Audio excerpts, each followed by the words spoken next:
Hello YouTube, and welcome back to the top 300 games of all time countdown. This is part 4. We're doing 270 to 261. Shall we get started? The first game on today's list is SSX3, released in 2003 for the PlayStation 2, Xbox, and GameCube.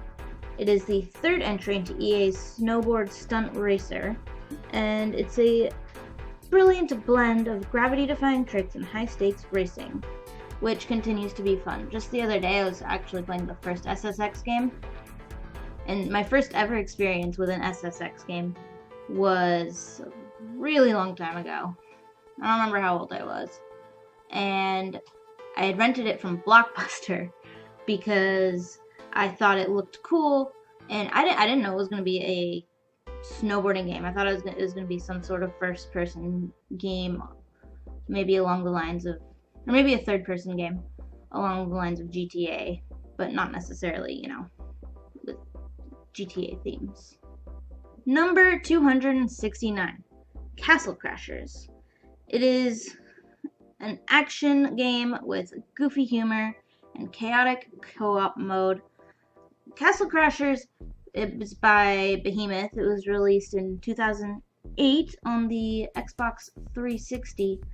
Behemoth was at PAX when I went last year, and I played a little bit of Castle Crashers there. It was pretty fun.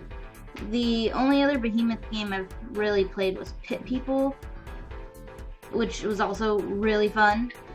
Bottom line, Behemoth games are good, and I recommend them. Number 268, Pyre. Released in 2017 for the PlayStation 4, PC, and Mac. It is an immaculate fantasy world building, somehow slotted together with classic arcade sports. It's a role-playing tale of lost souls and redemption. 267. The Witcher 2: Assassins of Kings, released on PC in 2011.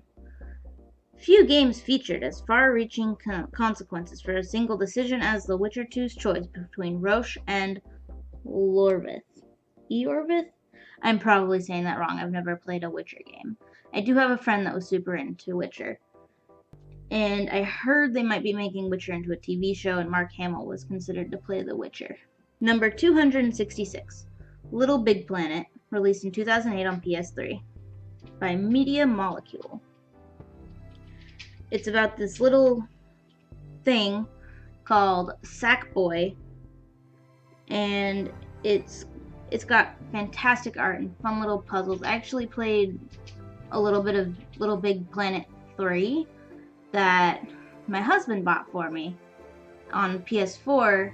And watching the trailer for the first LittleBigPlanet game makes me really want to get back into LittleBigPlanet 3. Number 265, Fatal Frame 2: Crimson Butterfly, released on the PS2 in 2003.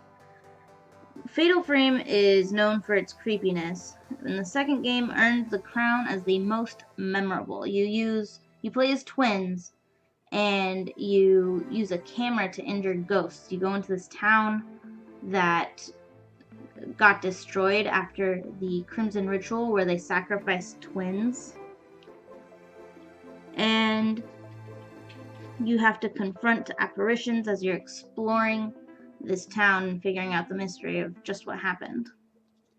264, Axiom Verge, released in 2015 for the PS4.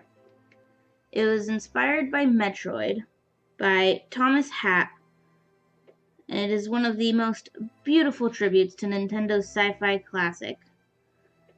It's about a scientist's experiment that goes awry, which causes him to wake up in an alien future and must assemble an arsenal of exotic weapons to overcome several environmental puzzles and combat encounters.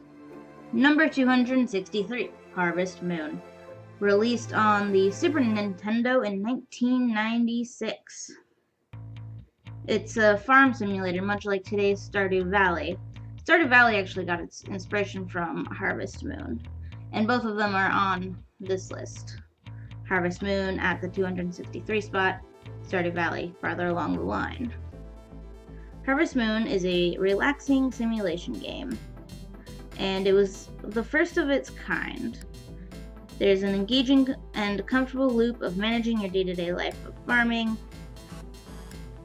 with some early dating sim elements. You can woo people, much like in Stardew Valley. Number 262, WarioWare Inc. Mega Microgames, released on Game Boy Advance in 2003.